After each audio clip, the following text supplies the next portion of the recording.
school site, so it's a tragedy for our whole country, really. But anyhow, so thank you for honoring that. I sadly don't have orange. So where are we at people-wise? So do we have Alex? No? We've got Dawn, Derry, Kelly's late, but she said she's coming. I don't see Leah. We've got Lloyd, Mark, Neil. Neil, I haven't heard you yet, but I'm seeing you logged in. Peggy.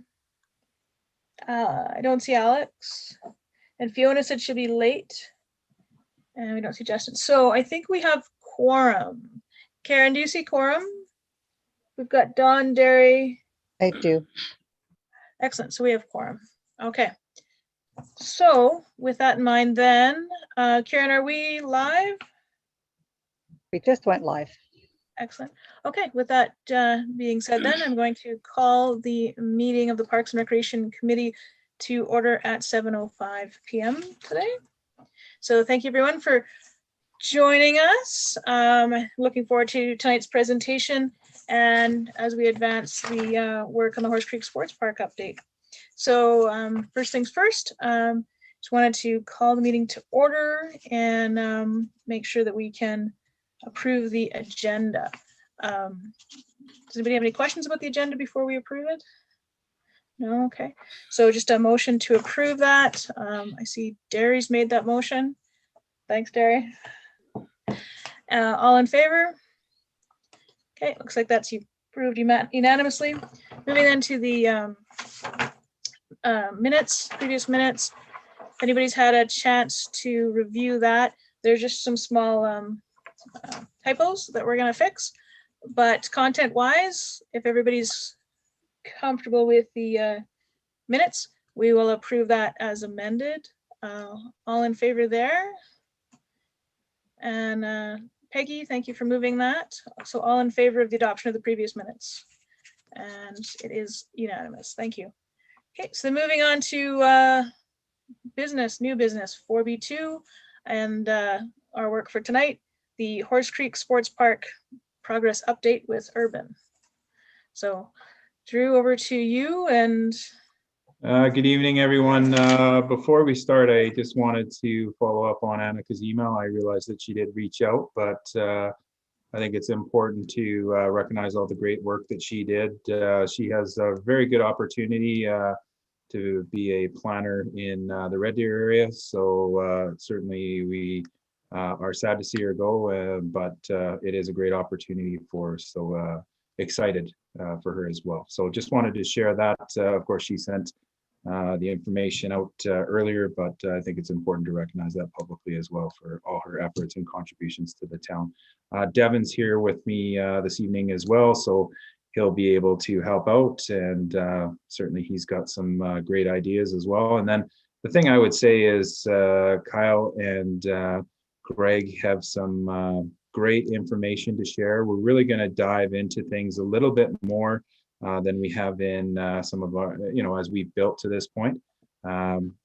Lots of great ideas that they're going to share, but you guys also have lots of great ideas. So it's really intended to be a collaborative discussion.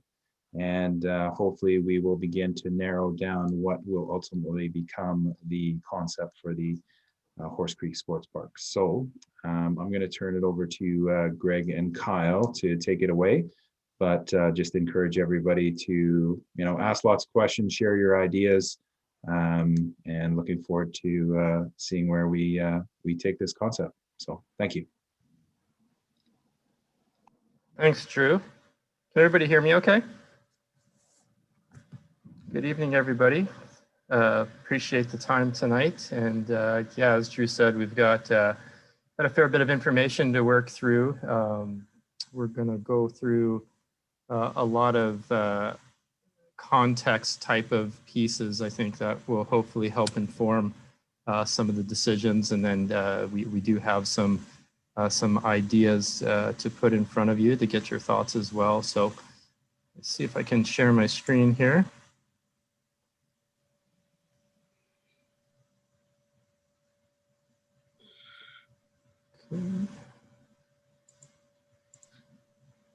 All right, I need a host to enable me here.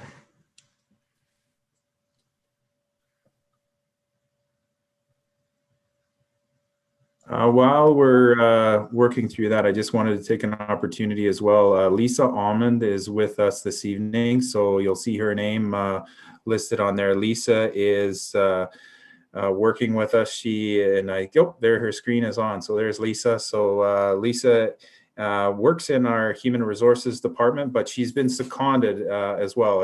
As you recall, Azam Khan left the organization. So Lisa is the interim infrastructure and operations manager, or general manager, excuse me. And so she was joining us tonight to be part of this discussion. She also has a counterpart who is a contract employee with the town, Mr. Gord Stewart. He's not with us this evening, but he's got a wealth of experience as well. So as we transition through this period, a lot of the parks personnel report to, or all of them report to Lisa. So she was just coming to attend to get a perspective on some of the great work that's going on with this group. And really, she may even share some ideas, but I wanted to make sure that I took the opportunity to introduce her as well. So thanks, Lisa, for joining us. And then I will turn it back over to Greg. Thanks. It's Drew. Is everybody seeing the presentation okay? Yeah, it looks good. Okay, great. Thank you. Okay, so on the agenda tonight, we're going to go through a little bit of just a summary of what we heard from our last committee meeting to make sure that we've got the right information that we're working with. We're going to do a bit of context setting, and so talking about some of the current and future level of service pieces as it relates to the open space master plan for the town. And we're going to talk about just sort of some of the major recreational facilities in scale, and then also with some context around what's currently in the town in terms of different types of fields. And then we've got handful of examples of different sports parks around that we want to just have a kind of quick look at as comparisons in terms of kind of what the yield is for different types of fields based on the acreage that they've had to work with. So yeah, just kind of going through some of the existing examples might help us with a little bit of context there. And then we're going to go through a bit of testing of concepts. We've got a revised version of our guiding principles. I know last time we spoke about some minor revisions to those. We're going to go through just some of the components that we've included in the concepts, some of the design considerations that went into generating the concepts, and then the concepts themselves. And we've got 4 different scenarios to share with you here tonight. And then we'll have some key questions to help with the discussion, and then a quick next steps after that. So what we heard, again, mentioning a few updates to the guiding principles, and then the key pieces of that was making sure that we're including language around neighborhood connectivity and or community connectivity. We wanted to recognize a partnership with Rocky View Schools, which was important. We wanted to include some language around this being a park for all abilities and all ages as well. And then again, reinforcing the idea of building community. So we'll get to those guiding principles a little bit later and review the changes we've made based on what we heard last time. And And then review of other potential uses. We went through a number of other uses and discussed some of their relevancy to this site, whether or not they made sense, whether they would work, and a little bit of, kind of why or why not. And we'll have a bit more discussion on that as we move through the presentation as well. And then finally, we heard, a lot about innovation and how to incorporate that as part of a theme or to create, a certain identity for this park. So we wanted to recognize that. Okay. So just kind of getting into a little bit of the context, what we did is we went through a bit of an exercise in reviewing the town's open space master plan. And I believe, if I'm not mistaken, that was done back in 2012. This is a little exhibit here which identifies all of the existing facilities in the town to give us a sense of kind of a bit of a broader baseline that we're working with. So it's identified baseball, soccer, rugby, football, outdoor hockey rinks, and then the skate park as well, and kind of see the distribution there. And then from a quantity perspective, 12 total baseball fields, 15 soccer, rugby / football, and then the 2 outdoor rinks and the 1 skate park. And so the level of service is generally broken down into, it's a bit of a ratio that's based on population. And so it's kind of a fraction of, 1,000 residents. So it's population per 1,000. So if you take and do the math, that's kind of the ratio you get for each of those types of field based on population and the quantities that are currently in the town. So that's just a bit of a baseline. And then we took that and looked at the open space master plan. And from a current population perspective for the town, you have two categories. You have kind of the standard level of service, which was kind of generated from looking at a number of other provinces and whatnot. And I think these numbers that you see here in terms of the 0.2 across the board here was taken from Ontario. So again, thinking of it as, number of fields or amenity spaces per 1,000 residents. The town's open space master plan has a desired level of service that they recognize. And so those numbers are a bit higher than what the standard would be. So if we look at the total number of facilities from a desired level of service at this current population, what it tells us is right now we have a deficiency of 3 ball fields, 6 soccer or rugby fields, and 4 outdoor rinks. The skate park is just kind of 1 per population, so we've met that requirement. And you'll see that consistently throughout where we just recognize that we've met that 1 skate park facility. So from a desired level of service, you can see we are deficient currently. From a standard level of service perspective, we're actually above what the standard level of service has said. So we have a surplus of 6 ball fields and 9 soccer / rugby fields in the town of Cochrane currently, but we're still deficient on outdoor rinks by 4. So a bit of a snapshot there of, based on a standard level that some other municipalities and provinces are using versus the desired level that was established in the open space master plan. The open space master plan also speaks to future population. And so this This chart here is speaking to the future population of plus or minus 60,000. So about double what we currently are. And again, kind of goes through this exercise of desired versus standard. You can see on the desired level of service, we're quite deficient. You know, thinking about future population. So a lot of room for growth.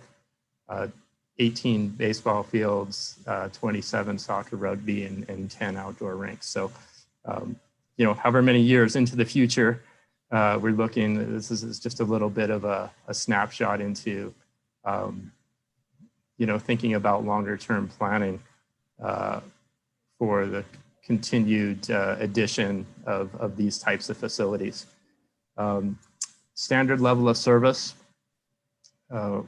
we're right on target actually with the ball fields, and we actually have a surplus of 3 on the soccer rugby fields, and outdoor rinks were considerably deficient from a numbers perspective, just thinking about future population growth.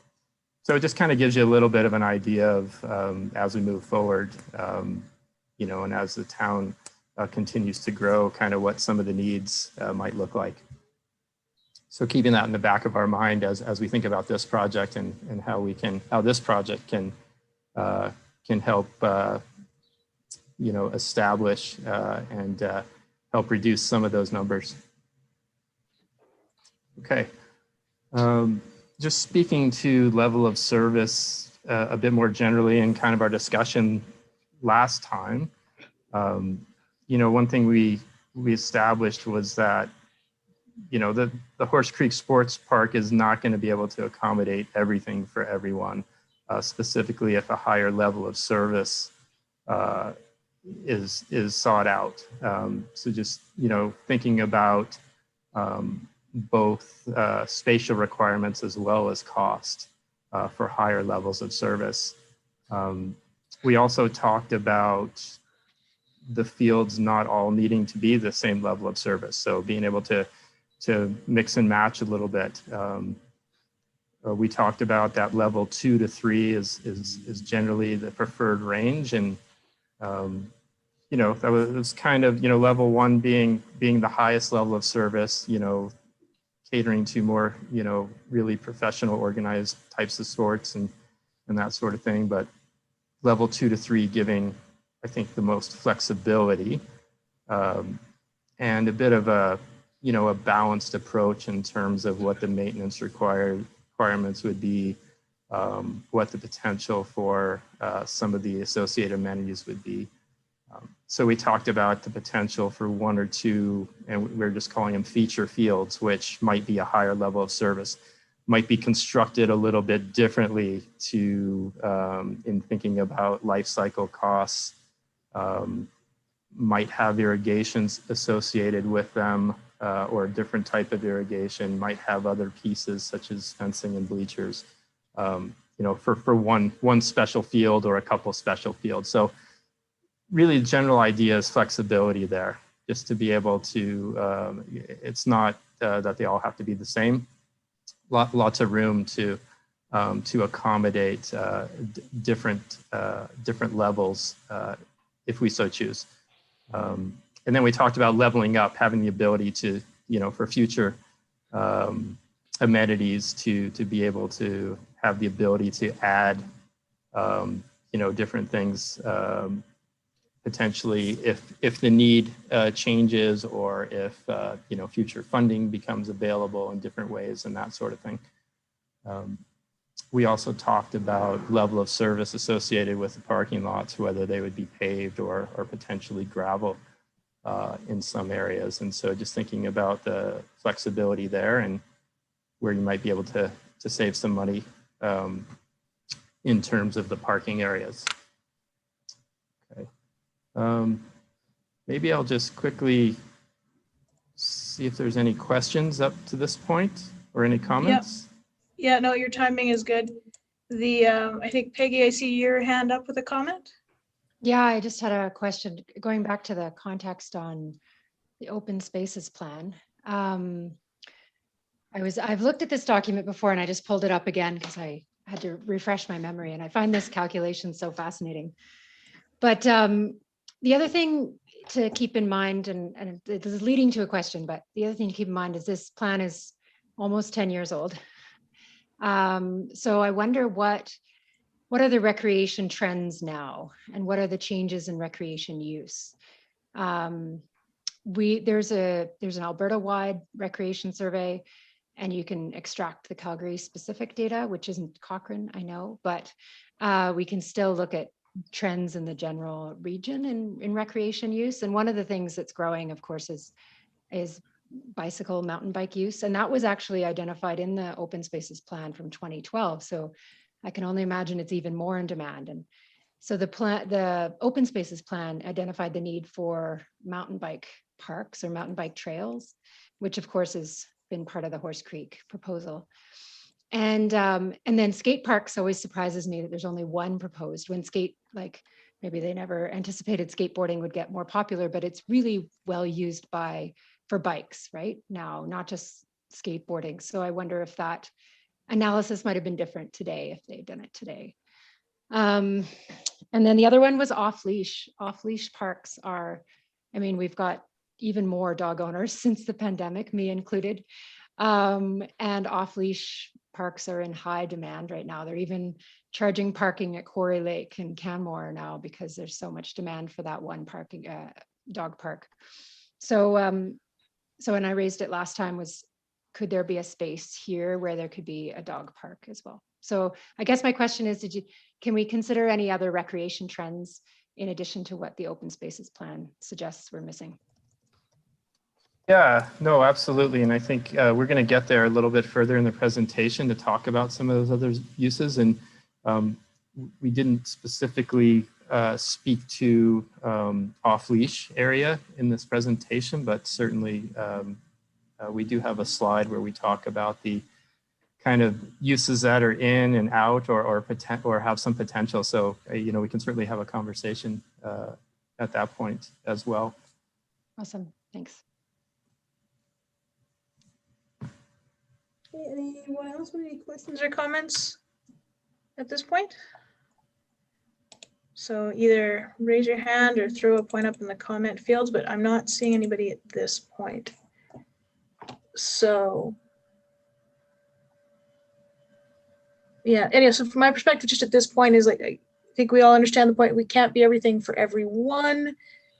I am intrigued and very much in support of the idea of having making sure that we have at least one feature field that would suit the needs of each user group, so that rugby has a field that they can use to participate at the provincial level, and soccer, baseball, etc. That there's a feature field that'll meet their needs and allowing for that evolutionary piece. So, but just my thoughts at this point. I will turn it back over to you.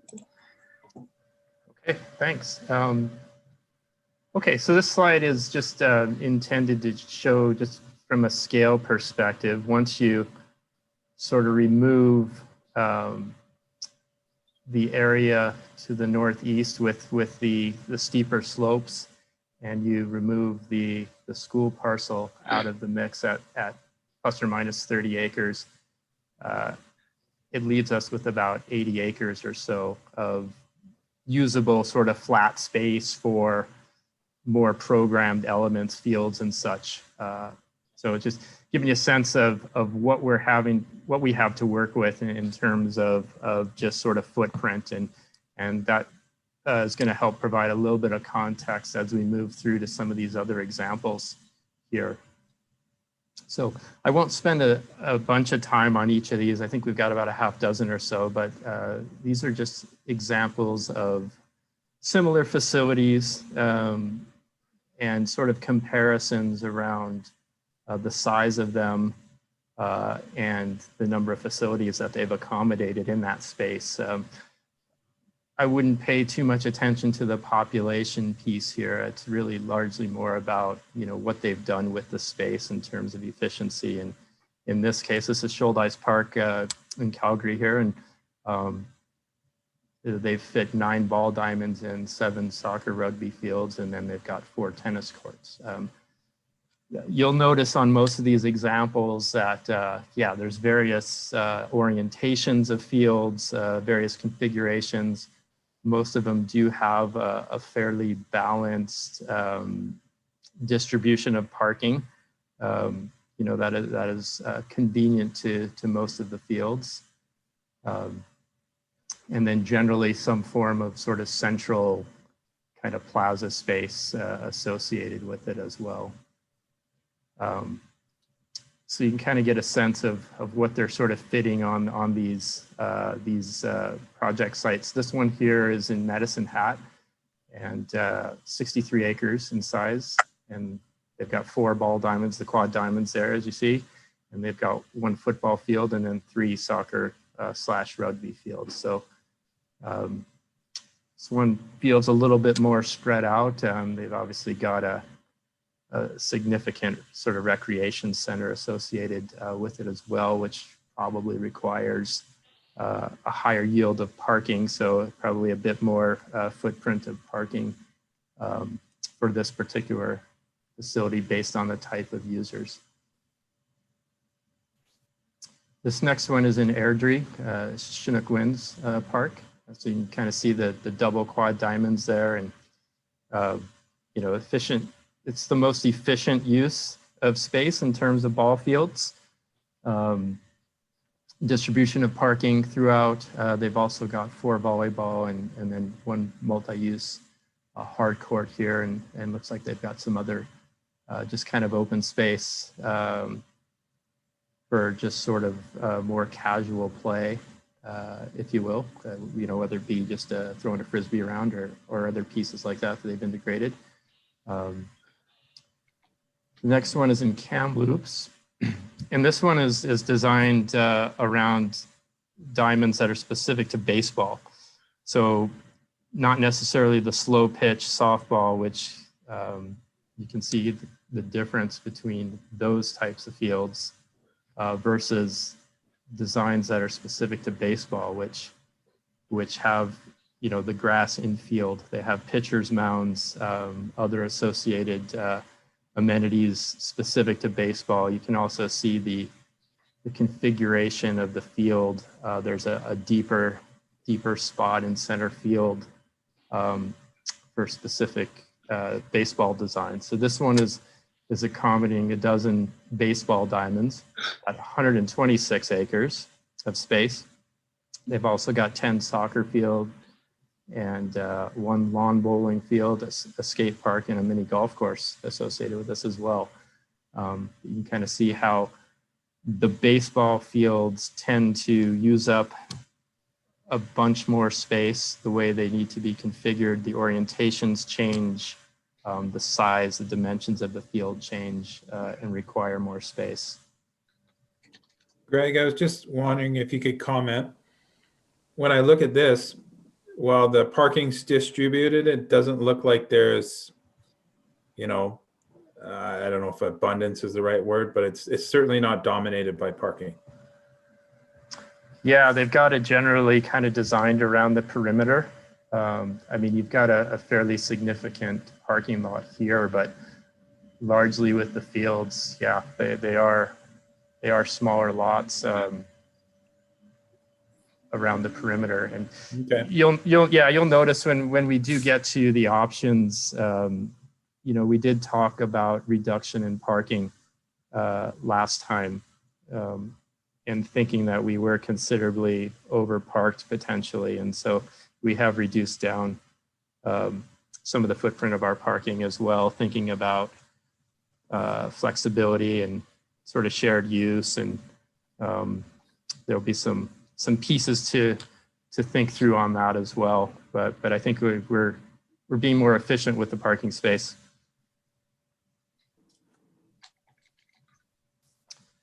And this one is also in Kamloops. This is a specific kind of slow pitch facility where you can kind of see they've got 8 different ball diamonds there, and a couple of soccer rugby fields here on the perimeter. And then you can see the the parking distribution, kind of largely centralized here, and then also over here, and a small parking lot that they've built over here as well. This one is 70 acres, so a little bit smaller than what we have to work with, but also a different configuration, a bit more linear. So, you know, a lot of it is a bit of a jigsaw puzzle, and seeing kind of how the pieces fit together in terms of the quantities and types of fields. And I think this is the last one here. This one's in Red Deer. And again, you can kind of see the baseball fields there, very specific orientation, trying to orientate them all the same way in this case. They do have, you know, a larger footprint. This is 44 acres here, and they've got four ball diamonds in one soccer field. And then looks like they have, you know, generally just a centralized parking here. So, you know, it gives you a sense of, you know, there's lots of different ways to lay these types of parks out in terms of trying to get efficiency of space, but also accommodating different uses. And, you know, there's also considerations for buffer areas and things like that when you've got, you know, baseball diamonds or softball diamonds adjacent to other uses, and thinking about safety from, you know, errant balls and things like that. So there is a certain amount of footprint that's taken up by just the space in between the fields as well. Greg, I just want to add one thing here too. Like, it's not a whole lot for an engineer to add to this too, but every example, with the exception of Airdrie and Medicine Hat, was adjacent to a river. So the stormwater requirements for them is very different than you guys have on Horse Creek Sports Park, just because we need to ultimately discharge to one of the creeks, and we're going to have a release rate that's very different. So that's why the overall scale of your pond versus some of these examples is a little bit different. Yeah, thanks for that, Kyle. I'll let you expand on that a little more when we get to the concepts. Any questions on any of those sort of precedent examples? Yeah, thanks for the overview. I had noticed that the rest of them were along the river, and I was thinking maybe driven by, they're all in floodplains, and if you're going to flood something, it might as well be a baseball diamond. Is that the theory from an engineering point of view? But yeah, so thanks for the overview. Questions from the group at all, or is that context being useful so far? So I'm just doing a quick scan. I'm not seeing, nobody's stepping up. So, okay, I think we're good to proceed to the next part of your presentation then, gentlemen. Okay, great. Okay, so we wanted to revisit our guiding principles just based on what we heard last time. And so you can see in red the revisions that were made. Number one, create a 4-season recreational amenity, and then we added that builds community. So we want to make sure that you know, we're really you know, thinking about community. We did talk about number 3 here quite a bit last time, and that one relates to kind of the scale and the intent of the park as a community amenity versus more of a regional amenity. So we've changed the language a little bit here. Focus on amateur sports at a community scale, which is the same, with potential to enhance the level of play and attract regional users. So a little bit more, I think, you know, directly speaking to the intent to have that flexibility in attracting more regional users to the site. Number 4, we've added ages, so people of all ages and abilities. So we wanted to get that age-friendly context in there. Number 6, we talked a lot about as well, promoting community or neighborhood connectivity. So we added the word neighborhood there to address that. And then number 10, we talked about fostering partnerships with community user groups and Rocky View schools. So recognizing those partnerships for this park as well. So I'll maybe see if anybody had any questions there, if we've captured everything appropriately, or if there's anything that we've missed based on our conversations and people's recollections from last meeting. Yeah, thank you. I just wanted to confirm, and thanks for kind of tweaking the guiding principles. And I think the one that we need to really make sure we get right is that balance of the service levels conversations we're having. So the focus on amateur sports at a community scale with the chance to enhance it. So I just want to make sure that our guiding principles are going to line up with a couple of key questions that I have. With these principles and what we're looking at designing, are we looking at, we're going to be able to get like, one baseball functioning field? We'll be able to get, one rugby field with the appropriate turf. And will we be able to get, one, at least one competitive level field for soccer? Does this guiding principles kind of allow us to have the bulk of the fields being kind of community focused, but to make sure that we're upsizing into those areas?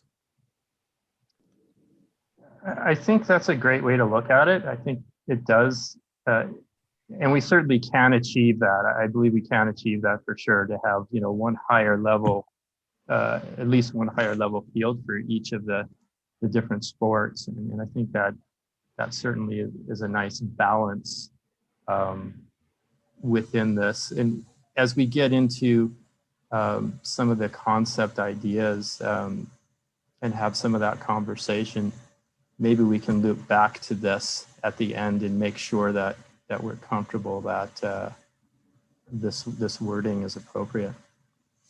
Okay, good. If I And can, then, sorry, Councillor McFadden, one of the things I think is really important is certainly that all these guiding principles resonate with the entire committee.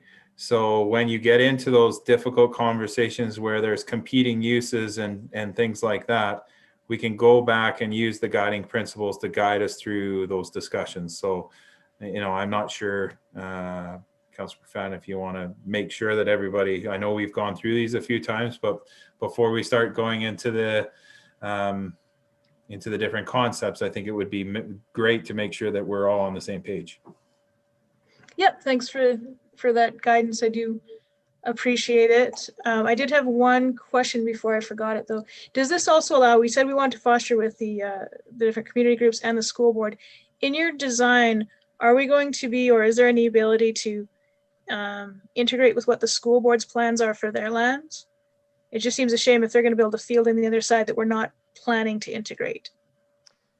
Yeah, we have addressed that to some degree in terms of at a very high level. The concepts do recognize that ability to potentially share some fields that might be located on the school property and have that flexibility and efficiency with parking and other things as well. Okay, great. So following up, so then two questions to our committee then. The guiding principles, have we landed at a space that you feel reflects where we've been talking about? Is there any gaps?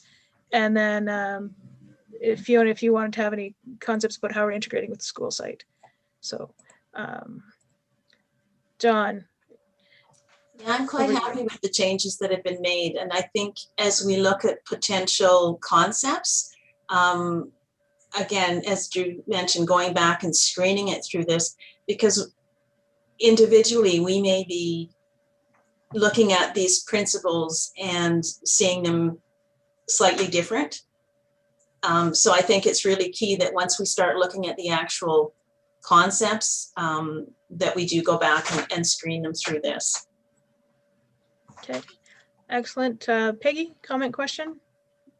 Yeah, thanks. I agree with Dawn. Like, we're all going to have a slightly different interpretation, and sometimes you don't know quite what that interpretation is until you get into the actual design. So the guiding principles, like they are already, need to be a bit iterative and have the ability that we're not locking them in forever just at this moment. There might be some changes yet. I have a definition of what that builds community means to me. It means the ability to have events, bring people together. I mean, sports do that, but maybe there's something else that might come up that implies builds community. And then my question was about number 5, integrate strategic buffering through soft landscape design to complement core uses. I don't remember that one being discussed, and it would be helpful to dig in and really understand what core uses means and where that strategic buffering is, maybe in the design, maybe it comes up in your examples. Yeah, I can, I guess, just to speak to that a little bit, it's a little bit more of a, I guess more than any of the other 9 guiding principles, it speaks a little bit more to the details of the design. And just thinking about, it's about safety and kind of what I was speaking to earlier around, you know, providing appropriate buffers so that we can have, you know, uses next to each other, but that there's no risk.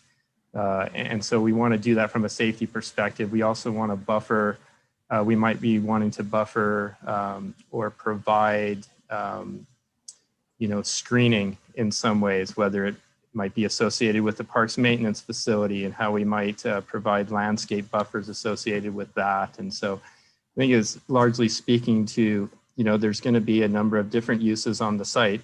And you can think about it, you know, ball diamonds being a separate use from soccer, being a separate use from, you know, some of the hard court facilities being a separate use from the bike facilities. And so just thinking about how we're combining this all together as a park, but that there's a visual and or a safety buffer where needed to make those the most efficient that we can.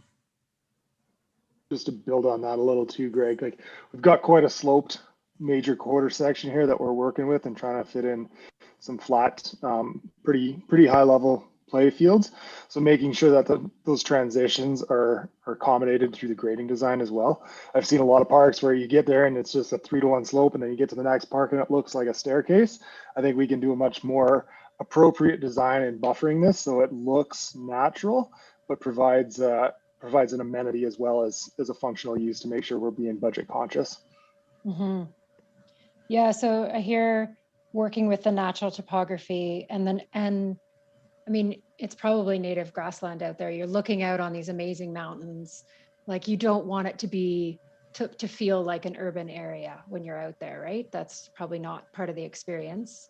And then the safety aspect is really important. And I wouldn't have read that into it right away. So I guess number 5 could use, in my opinion, some clarity or maybe it needs to dig in a little deeper of why does that matter? So when I struggle to understand something, I always ask what matters about that? And then it digs in a little deeper. Sometimes if the answer is because, then you've dug far enough into the reasoning.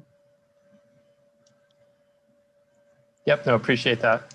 It's a good comment. Yeah, we can certainly take another look at that and see if we can provide a bit more clarity through the words we choose there. Those are all good points about, you know, having a natural feel, working with the natural topography, making sure there's safety between, and using a natural soft landscape design to do that. But there's 2 reasons for it. Anyway, go ahead. Yeah, thanks for bringing that up and clarifying it, because when I read it, I was kind of thinking berms between fields or maybe making sure that baseballs didn't hit people was, yeah. And yeah, so I'm glad we talked that one out. Anyone else? Sorry, Fiona. Thank you. And it might even be as easy as just change the words integrate strategic buffering, like actually use like not engineer planning type words, but words that people maybe understand a little bit, would be just a suggestion. But that's not why I put my hand up. I guess just from the Rocky View Schools perspective, Terry, you sort of made a comment there. And I'm sure, Greg and Kyle and Drew probably know more from the high level as to the layout of the school, because we're not at that point yet, right? We just sort of know where the, high level, we need the school kind of in this area near the road because we have buses and we need all of those kinds of things, and so from a high level perspective, I'm sure they've got a better idea as to, where some of the fields will eventually land. My wondering though is actually around number 6, and I just need some understanding or some help understanding how in the design of the quarter section, if we're looking at our guiding principles of the design of the sports park, how do we promote neighborhood connectivity? The pedestrian circulation within the sports park, I can buy into that, I can see that, but I guess I'm just trying to understand then what we mean by the neighborhood connectivity. Well, I can talk to the origins of that and then maybe turn it over to Greg if he would like. Fiona, when we looked at that, one of the things that we thought was really important were the pathway connections coming from Heritage Hills, from the Ag Society, and from the adjacent lands, and making sure that people had many different ways to get here. And certainly as the build out of these communities, I think it would be fantastic, even if somebody were in Heartland, that they could cross the highway safely and walk up on a trail network or on the sidewalk to get here. But there's also going to be people who live in Sunset, and how are they going to get to this? So it was really trying to ensure that while we're focused on the quarter section, to make sure that there were opportunities to connect into a larger pathway network. That was my understanding when it was created, but yeah, that makes sense for sure. I just thought that was above the scope of what we're talking about. Like if we're talking about pathway systems in Heartland, pathway systems in Sunset, bridges across highway, whatever highway that is, 22, or underpasses, or all of that, which I know are conversations and important conversations, absolutely. But just trying to figure out how do those tie into the design of the quarter section. But I'm not a planner, so you guys probably have a bigger perspective of that. No, I think it's just making sure that we have the opportunity for pathway connections that do connect into these other communities. So let's not lose that opportunity while we have it. But I'll also defer to Greg if he has anything to add. Yeah, no, I appreciate that, Drew. I guess the only thing I would add is, at this level, at this high level of concept, some of those connection pieces to external neighborhoods are not necessarily going to show up just yet. And so I think that's, part of the guiding principle here is, that these things we can go back to throughout the process. So as we get into detailed design and otherwise to be able to, have a reminder to help guide us in some of these pieces that we may not quite be at that design level yet, at sort of that 30,000 foot level we're at now. So it may not show up in these concepts at this point, but we want to make sure that this is something that we're thinking about as we move forward as well through the process. And one other thing we did take into consideration is the connectivity with the Colt system and public transportation, understanding where vehicles will be entering the site, where those buses may be stopping and circulating around. We thought that was as important as well as the pedestrian connectivity. Thanks to help me understand. Okay, anyone else? Lloyd, any thoughts? Derry, Mark? No, I just concur what Kyle just brought up about the Colt transportation, because if you're down in Heartland, you're not going to walk all the way up to Horse Creek Park. It's all uphill. There is a pathway going through Heritage Hills. Like I say, it's a long walk and it's all uphills. People will use that public transportation. Yeah, it's a very good point, and I don't think Devin's on the call. I don't think he'd let us forget about transportation, but my only thought was that maybe we should, as we move through this, kind of tweak that number 6 a little bit to highlight that connectivity piece and the traffic flow piece. I think it's being planned that way, and we should just maybe reflect it in the guiding principles. It was just my thought on that one. Anyone else? We're overall fairly solid. So, and I think it's a fair point that this is it's going to be an ongoing process. And so if we're most of the way there, 95% of the way there, these are the concepts that our team's going to use to create the plan. And then we can kind of mold it back and forth, and as we adapt and as we learn through the plan and challenge it. So I think we're at the right step. If everybody's comfortable, we will ask the presentation to move to the next step. Looks like we're good. Okay, thank you. Okay, so this next slide here is just speaking to the components of the park and the different uses. And so we've got kind of the list of components that are in, including the slow pitch ball diamonds. And again, thinking about flexibility and, you know, the most diverse use of ball diamonds and the most age groups, thinking that slow pitch diamonds are the most appropriate for this, as opposed to, you know, getting into the very specific layout and spatial requirements of baseball per se. You normally do see baseball kind of have its own sort of facility where I think the slow pitch diamonds are much more versatile and again do cater to a large segment of the community and offers that flexibility. So that's why we've chosen that model of ball field. The combined soccer rugby fields, and again, there are certainly opportunities where you know, one or more of those could be dedicated to one sport or the other.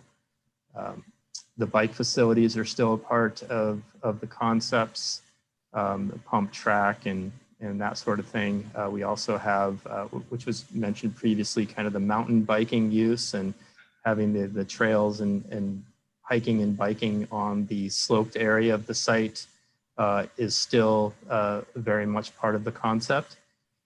Hockey rinks, basketball. We talked about potentially, you know, some multi-purpose courts that could accommodate some other hard surface sports. Still have the leisure ice, the transit plaza, the storm pond. And we talk about a shared facility. We're referring to just the ability to potentially have part of our facility in the southwest corner where we initially had showed part of the school parcel there. We have integrated playgrounds, the connectivity piece with pathways and trails, and then parking, which we've noticed is a reduction from what would have been previously shown on some of the concepts. What we haven't included, as noted previously, the baseball diamonds, skate park, thinking about you know, the skate park that is in Cochrane being centrally located does get good use. And yeah, maybe to the comment earlier, is there potentially, you know, a different view around that use based on the open space master plan being almost 10 years old, and something, you know, that we could certainly explore. And then disc golf, we haven't included. We heard some of the comments around just the site being windy and just some of the footprint required for this use. Didn't necessarily feel it was the most, you know, efficient use of the space in terms of flexibility. But certainly, you know, open to any further comments on that. And then we had sort of a potential category where something like pickleball, we've talked about a number of times, could certainly be integrated with the hard courts. I think cross-country skiing and tobogganing, not necessarily programmed, but I think probably evolve, and the site probably will be used for some of that. You've got the sloped area there, potentially for tobogganing. Obviously, there's some safety specifics that would need to be thought about there. But I think organically those uses will likely happen on the site, whether or not we deliberately provide a space for it. And then the previous concepts did show a second washroom facility, a seasonal facility, and haven't necessarily identified that on these high-level concepts to come, but if that's something we want to include, that's easy to do with any of the concepts. Wanted to largely focus on sort of the fields, the footprint of the fields, the layout and orientation of the fields, and sort of the efficiency of the site and how the pieces kind of fit together. So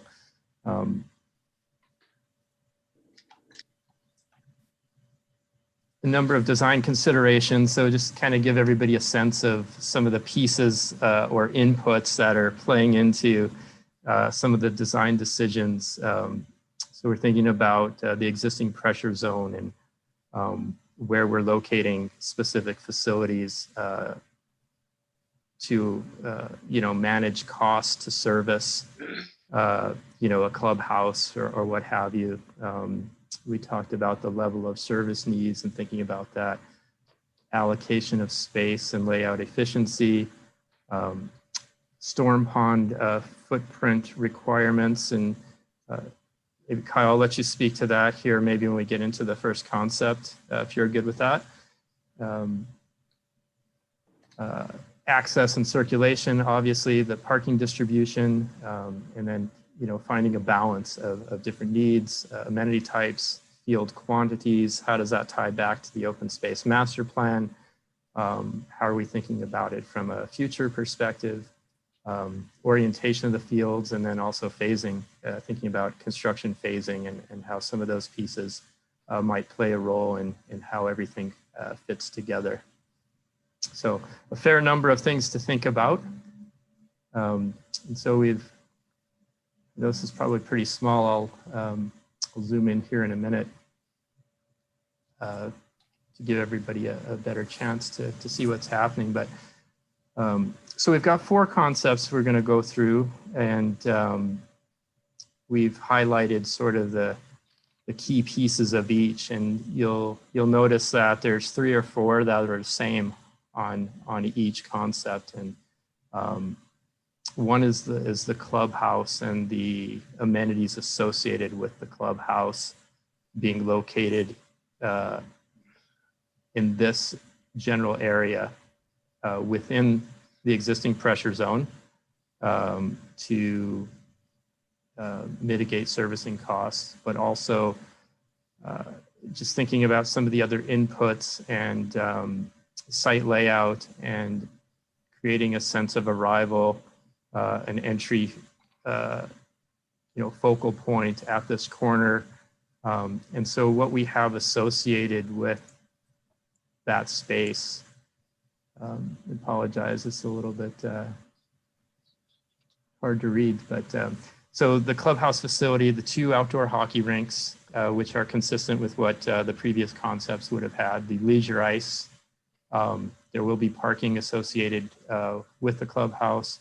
Basketball courts or multi-purpose courts could also accommodate pickleball. And then some form of a transit plaza, and thinking about the transportation of the Colt bus. And we talked last time about this being a more preferred location from a convenience and logistics perspective of the bus getting in and out of this space here. So you'll see that there's a little bit different configuration, the shape of this area in all the concepts, but this is generally where these uses are located for each of the concepts. The other thing that is consistent on all of the concepts are the shared stormwater facilities. So there's various configurations in this southwest corner of the stormwater ponds. How much of what was formerly noted as the school parcel we're hoping could be shared and utilized as part of the storm facility. I don't know, Kyle, if you want to maybe expand on that a little bit. Yeah, for sure, Greg. So yeah, like these are obviously at the conceptual level here, so we haven't dug right into the details, but one of the thoughts behind this is you know, the school will have a substantial hard surface for parking and certainly has a requirement to sustain water as well. So we may be looking at more of a conventional type storm facility on the south side, and then on the north side of that diagonal water right of way may be able to be the opportunity to utilize some sort of form of stormwater reuse. And one of the thoughts around there is that stormwater pond north would be closer to the play fields, but it's also likely to have the more fluctuating water levels if we're going to be using it for stormwater reuse. So trying to keep that separated a little bit from the high school is what was one of the main reasons, kind of a thought around that. And then, like Greg mentioned, the split and the size of the split between the storm ponds definitely changes a little bit between the various concepts, but the location is generally pretty set in stone because this is going to be defined by the topography of the entire site.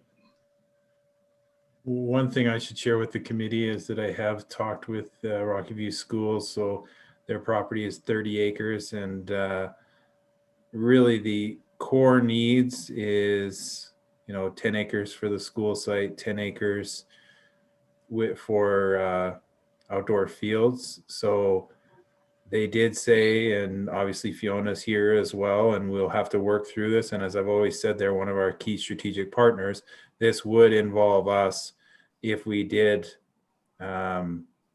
need additional acreage from that 30 acres that they originally had. It would be our obligation as the town to purchase that from the school board. So that's where some of these different concepts are coming in, just if somebody's wondering, well, why is it a little bit different than before? And then Kyle, I did have one question. I was just wondering, you had talked about sort of the fluctuating levels on the north side. On the south side where we have stormwater pond, and is this something that could be like a dry pond where you put some fields in it as well, where the north side is more wet and holds water, the other side, and again, I'm not being a stormwater expert, I think that's pretty clear just in some questions, but No, that's a great question, Drew, right? Because yeah, a lot of dry ponds do get utilized for sports fields. The challenge with the dry pond is we need to have a pretty high release rate to go down to the Bow River to the creek. With not having the downstream infrastructure, it's going to be very, very difficult to do a dry pond. So these would be in some fashion a wet pond or a reuse type facility. I guess the other thing to keep in mind is kind of between the pond and that red pressure zone. It's not showing up, but there is a radius from the gas plant to the northeast that the school facility itself would definitely have to be outside of, and that's why you've seen kind of consistently play fields being pushed towards the east there outside of that emergency evacuation zone.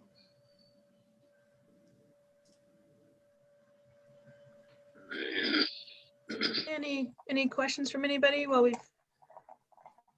no, I'm not seeing any. All right, Tara, I'm onward to the next. Sorry, go ahead. I just put it in the chat, but just if, where is the evacuation line? Is it on that drawing or not? Like, I know you've got the pressure zone line. Is it the blue one, or where is the evacuation? Yeah, sorry, no, the red line is the pressure zone. The blue line is the steep slope line. I haven't shown the evacuation on this one, but I believe it is on here. well, and the premise is always a this white. significant portion of the school property is to be outside the evacuation zone. Yeah, the school build, I Yeah, think. exactly. That will always be a key component of this. Thanks, Drew. Yeah. Yeah, so that evacuation line is shown here in the white. And on that picture, is that blue dotted line? I think it's blue. Is that the pressure line? Here is this is the pressure line here. Yeah, that just Yeah. helps then as a Yeah. into the other picture. Yeah, absolutely. And so another thing that you'll find is consistent is generally, the idea that the school building or the structure facilities would be within the pressure zone delineation and outside of that, that gas plant emergency line. So that's typical as well of each of these concepts. You'll see various distribution of parking, but in different ways, but every concept attempts to distribute in efficient and meaningful way so that there's good access to all of the facilities. So the other thing to note on all of these is, again, I mentioned previously the ability to potentially have some additional fields that could be shared that are shown as part of the school parcel here. Just kind of the outline of 3 soccer fields or rugby fields here that could be accommodated with still plenty of room for the school itself and parking associated with the school. And I would say based on configuration, potentially even could get 4 fields in there if it was desired. Just as thinking about as a supplement to the other pieces we're doing here. So on this particular concept, we've got the quad diamonds here adjacent, so just north of the clubhouse facility. So you have kind of a concentration of use here. And then we've got 3 soccer rugby fields here with a central plaza kind of courtyard space that could accommodate playground as well. We know for obviously families who have more than one child, it's always nice for the younger ones to have a place to go while maybe the older ones are playing on the fields, and this one is sort of centered amongst all of these fields to try and accommodate a view corridor for watching your kids in close proximity to the other activities. You'll see we've got parking associated with the clubhouse facility, parking here as well as here, and then 2 more soccer rugby fields on the north side of the quad diamonds with parking associated with that as well. And then in this scenario, we've got the parks maintenance facility located up here in the northwest corner, and a parking facility that splits that facility with the bike facilities. And so in this scenario, using some of the terrain, the natural terrain as part of the biking facilities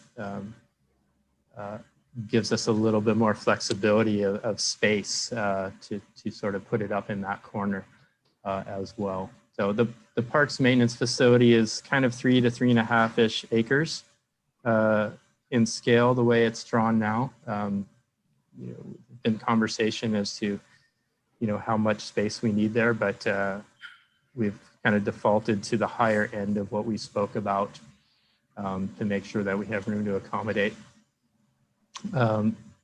You'll also notice on all of the concepts that the major connector road circulation is very similar. We had gone through a number of iterations of different road configurations in our first go around and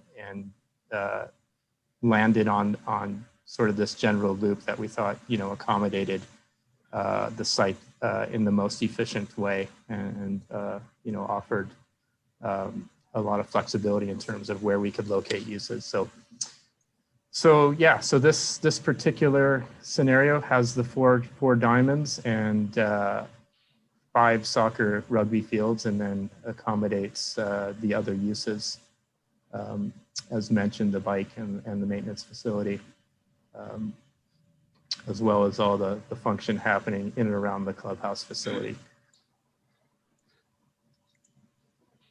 Okay. So Sorry, just before you go on, I think Mark's got a question or comment. Over to you, Mark. Sure. I was just curious. I thank you very much for your presentation. Very professional. I love that you give us several concepts that we can discuss and go through.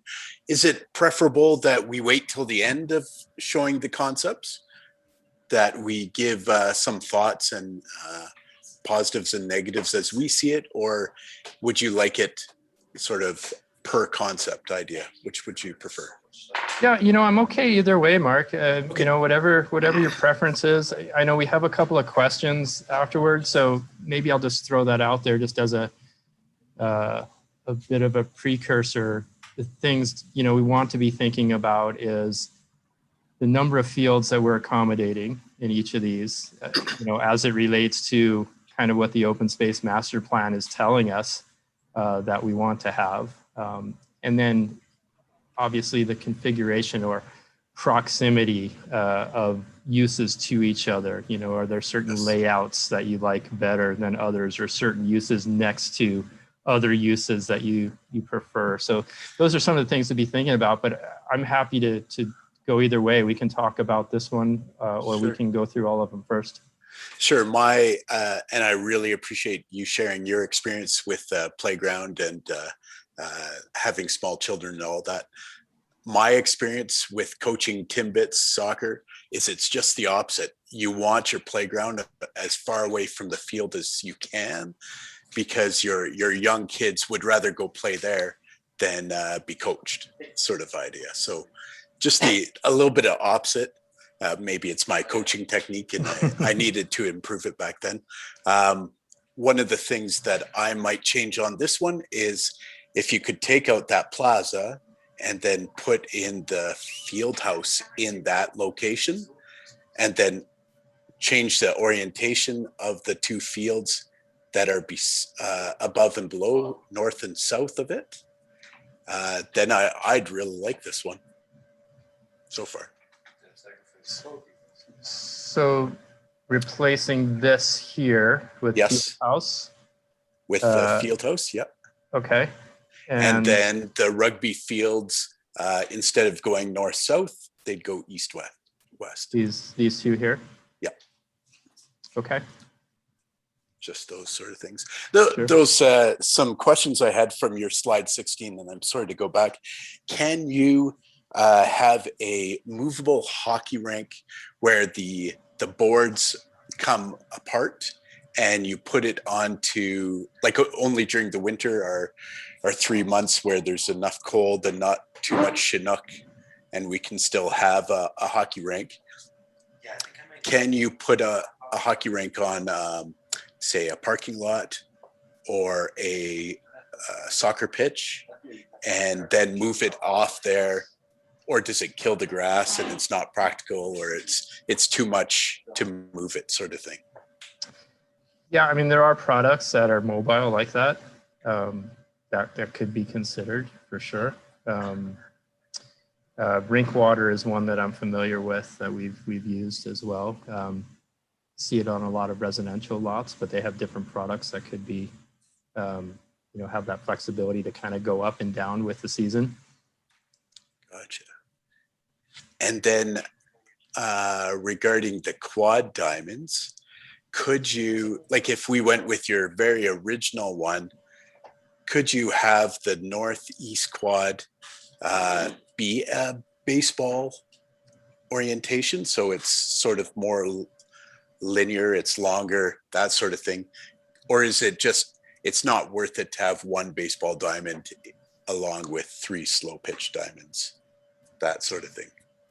Yeah, I mean, usually we see sort of baseball is got sort of its own dedicated park along, you don't always see just one sort of amongst the other sort of slow pitch diamonds. I mean, I mean, it's a blank palette, right? We can do anything we want here. I mean, if a specific baseball field we think has a lot of value here, I guess it's just the question of what's the trade-off, what do you Okay. lose to be able to accommodate that, you know, in the way of other fields or other potential amenities, because it does take up a fair bit more space.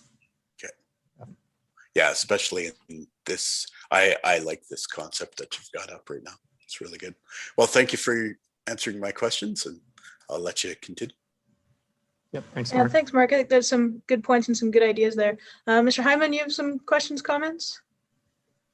Said a couple quick with the quad ball diamonds. Like, I like this concept. The only concern, we had the quad ball diamonds prior in when we did this, close to Horse Creek Road, and if you recall, people were concerned about I guess the heavy hitters and people hitting baseballs and softballs out into Horse Creek Road. So that's the one thing that I think we should take into consideration.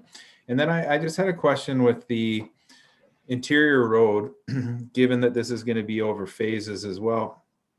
Is there an opportunity, Greg, and I think I know the answer, but just wanted to share this with others, where, you know, you could have the first part of the road on the south side go to, say, that one parking lot, and then maybe it would be sort of gated off for different events where you could have circular traffic, but it could be utilized for people walking, emergency access, things like that. And then on the north end, you have a shorter road that just brings people in.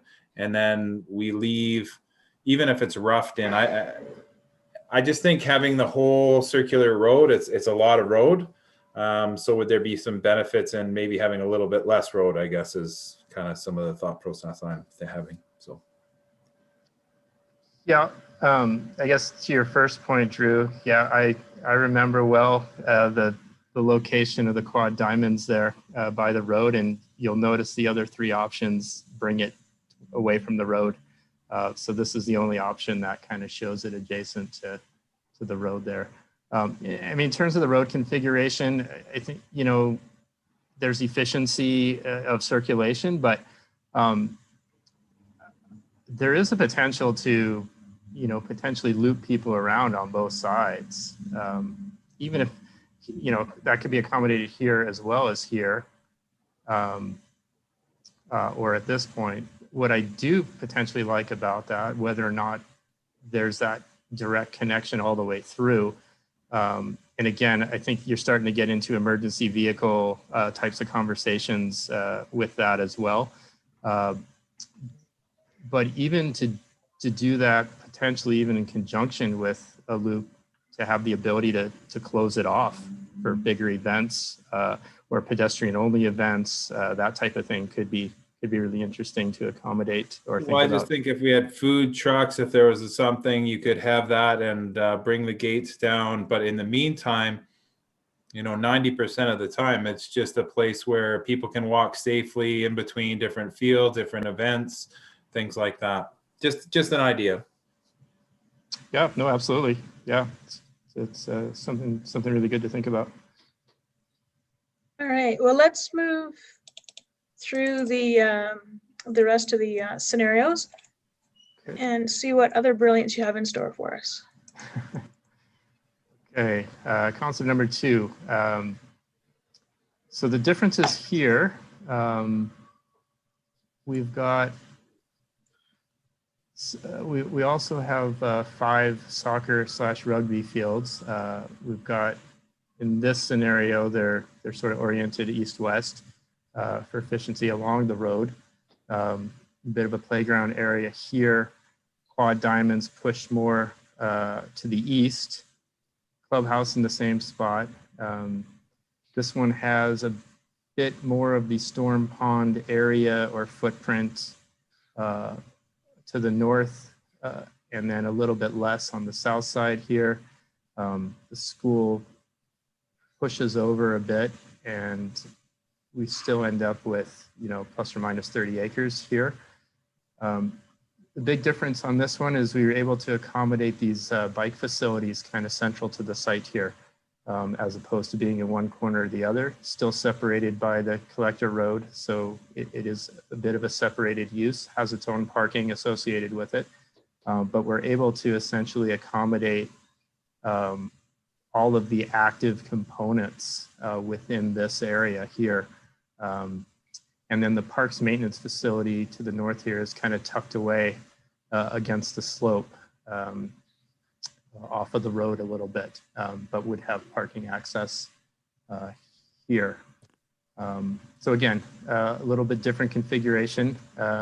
This one you end up with kind of the same number of fields, but has the bike facilities kind of centrally located and concentrated with the rest of the more active recreation items here.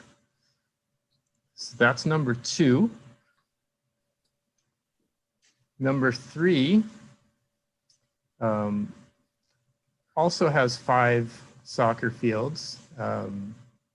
Has one here that's a bit separated from the others. So in thinking about if you have a feature field or an upgraded field, a dedicated field, that would be potentially a nice location here for a higher level of service.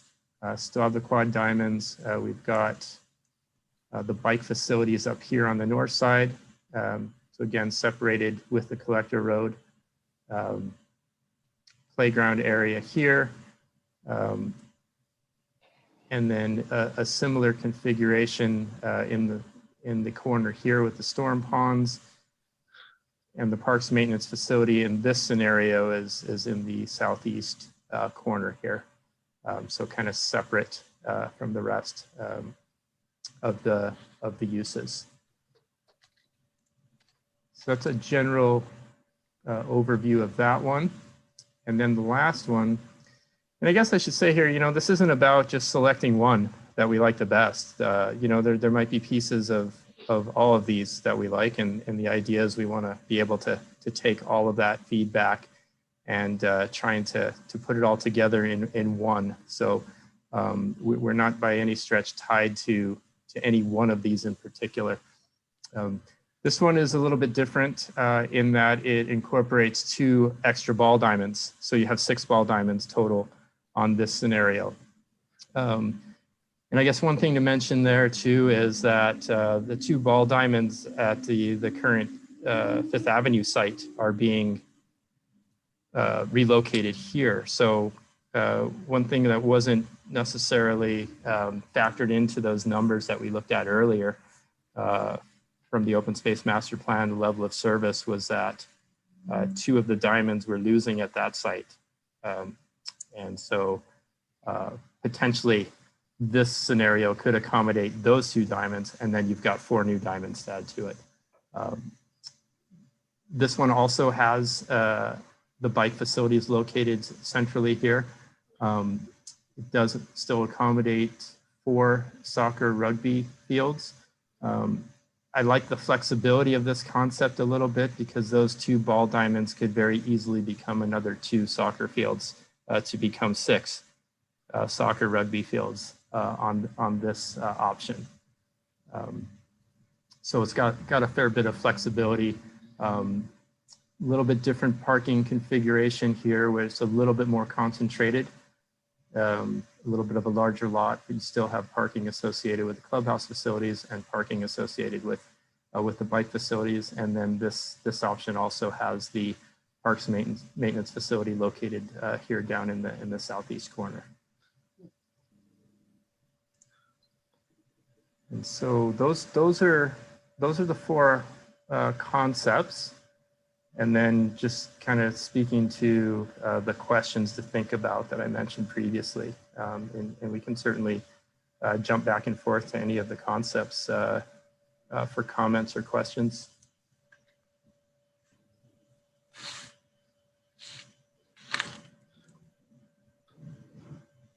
Okay, thank you for the presentation. Let's open it up. Derry, you have some questions, comments? Yeah, great work. Thanks for taking us through the 4 different options.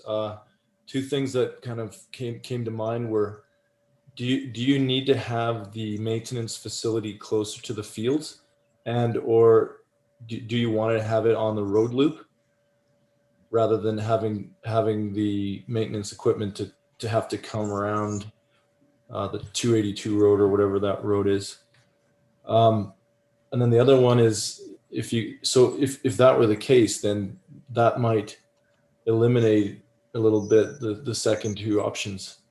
If we did want to keep the maintenance facility on the road loop or on the north corner of the field. So that's something to throw out there for discussion. Yeah, it's a really good point. So yeah, a couple different ways to approach it. Do you have it sort of confined out of the way, from a visual buffer perspective? But then, yeah, you're absolutely right where, from a logistics perspective, longer distance to go, probably, not as efficient in terms of being adjacent to the amenities that, you're largely maintaining.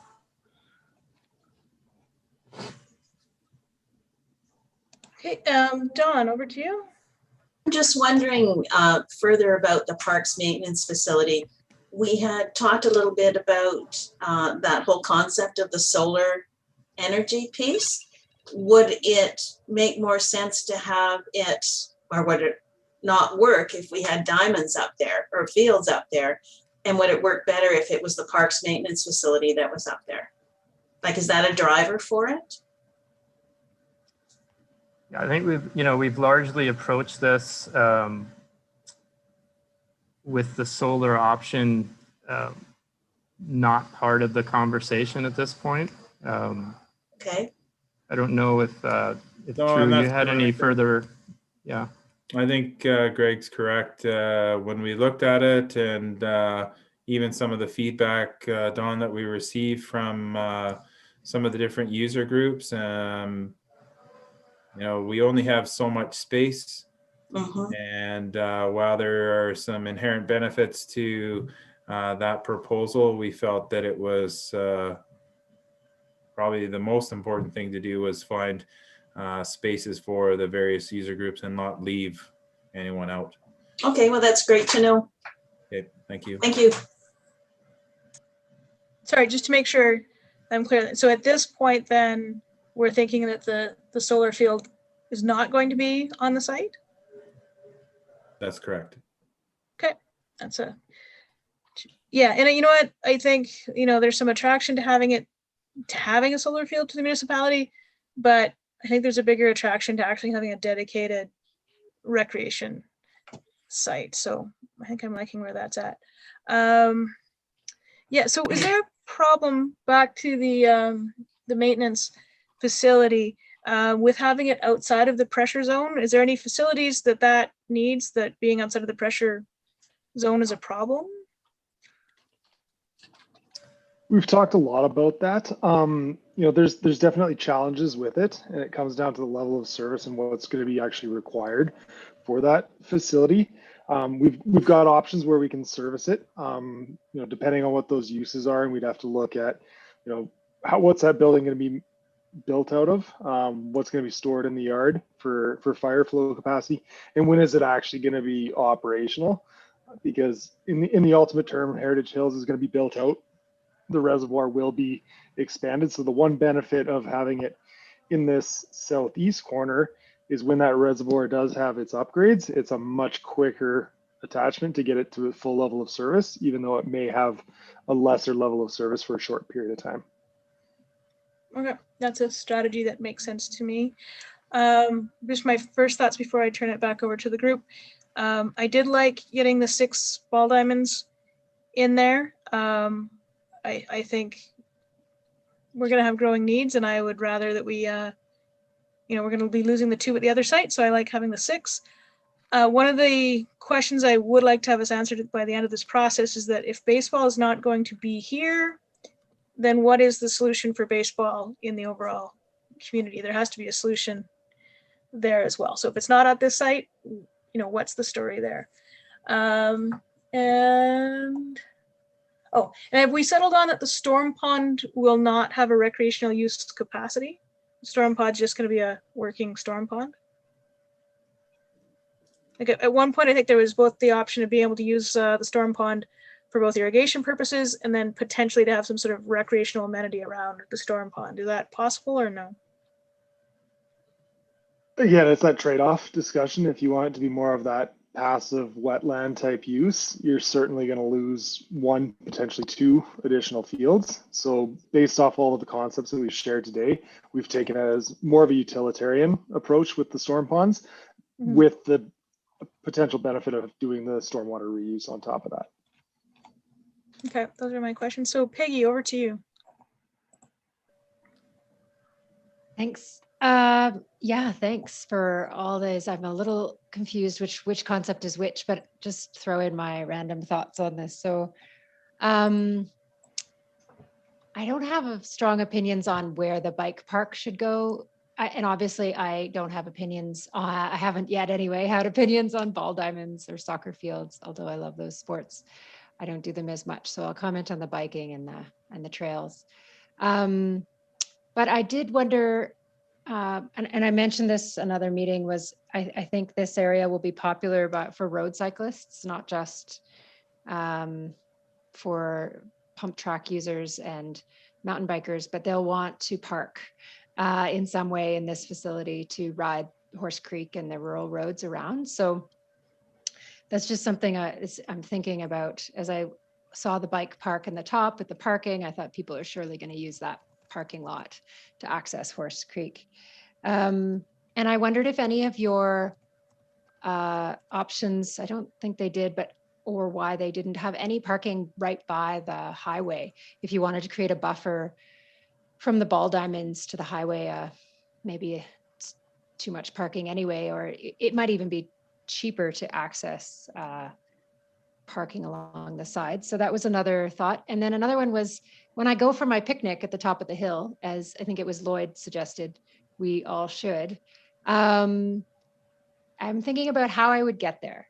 And in any of one of these scenarios, where would people park? Because they're going to want to do that. And they're going to want to not just bike up to the top, but walk up to the top. Where would people access, and where would be the most logical place for the parking for that? So those were some thoughts as I was looking at this. Thanks. Yeah, thanks. I guess question there on parking. I mean, depending on where the concept lands, parking that would be closest to the toe of the slope at trailheads. There'll be various trailheads to walk up to the top, or bike up to the top. Yeah, that one, this concept has it really close. Yeah. Yeah. So some of the other concepts don't accommodate here. This one would probably be closest. So, there's generally parking in somewhat close proximity, I think, to the toe of that slope where we would have, kind of this linear park space or pathway system that would tie into trailheads that go up the slope. Any thoughts on the others? Yeah, on the parking, are you referring to along the west side here? Yeah. Of the road? Yeah, and I think that just came down to sort of the efficiency of layout and trying to, get the biggest yield that we could out of the number of fields. And, the way having smaller parking that sort of was distributed and broken out just from a layout perspective, it didn't seem to work real well. Well, it's a straight line, right? So, and you need that for your fields. Whereas you don't need a straight line for parking. Right. Okay, so Lloyd, comments, questions? Where do I find my little hand on the taskbar here so I can put my hand up? Where is it? You press reactions. Press reaction, okay. It's on the bottom. So the there. bottom, there's a smiley face with a plus. Try this. How does that work? There you go. Hey, the only thing I got to do now is get my audio working. Your audio is good. The audio is good, but the video aspect, I'm still having issues there. Anyways, getting back to, I do have one question on the shared ponds at the bottom down there. Now, because I visited the site, right now it's a quarter section of pasture. The history of this, where does all the water go to? Does it slope that way? Like, we're talking about putting in big ponds here to to capture the water. But right now, where does the water go to? You guys hear me now? Pardon me? Yeah, Kyle, we can hear you. Okay, sorry, my audio cut down there, and it sounds like a stormwater question directed to me.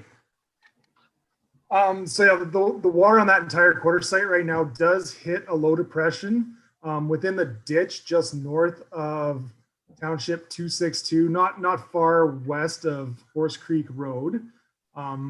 It does sit there and infiltrate to a certain level, and then it hits once it gets a larger rainfall, it will hit a culvert and actually cross into the ditch and trickle its way. Some of it goes down Horse Creek Road, and some of it actually crosses a culvert and then goes through a tributary down to Horse Creek. Okay, so now if we do have this shared collection pond onto the school property there seems to be a division. Is that where the pipelines go through? That is where the pipelines go through, exactly. Okay, so how much excavation could take place, say, over top of that to combine the two ponds, or is that just like culverts? No, and that's why we've shown them as two separate facilities, because we wouldn't be able to connect them. And that's where one of the options would be to have a conventional storm pond on Right. one side and then the stormwater reuse on the other. Okay. No, I was promoting a site visit someday. We would all get a good feeling of what that property actually looks like if you walk around the site and see what's there. It's quite a quarter section of land, period. Absolutely. That's all I had for now. Okay. Thanks, Lloyd, for that. It's always good to understand that drainage, and thanks for the clarity, because I was confused on that one too. Alex, your turn. Oh, your mic's on.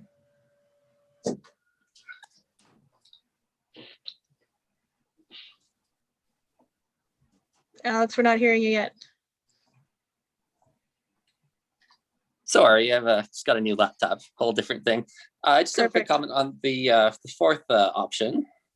I like the option of adding the other baseball diamonds, and that we mitigate the loss from downtown. But we're also losing another rugby field, which was, noted as one of the biggest needs in the needs assessment.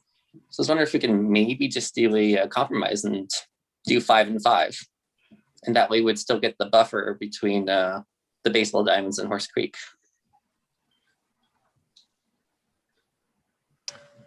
Yeah, I think this option offers that kind of flexibility for sure, to accommodate any number of different configurations there. Certainly 5 and 5 could be very easily accommodated here. Right on. All right, thank you. Thanks to have those options. John, just over to you, Don. I just wanted to respond to Mark's comment about losing his little kids over to the playground. I think I was the one who brought up the playground idea in the first place, having coached T-ball and having a 6-year-old, 4-year-old, and 2-year-old at the time. Having a playground and being able to be at the playground and still see your kids playing when I wasn't coaching was just a godsend. And also having the ability to have somewhere to sit the kids down between games and feed them and have them relax and just run around and play was just great. So I just want to put in my 2 cents for the playground being next to the amenities. Yeah, Don, I'll support you on that one as a parent, and as the mother juggling, having it nearby so you can kind of keep an eyeball on both and keep it. Was certainly valuable to me. I did want to share, I think I would rather, and I'd like the group's thoughts on this, rather have the quad diamonds backing onto the highway with dealing with the occasional heavy hitter than have all the players in the soccer and rugby right up against the highway. I'd almost prefer to have fewer users close to the highway, unless your buffering scenarios are pretty amazing.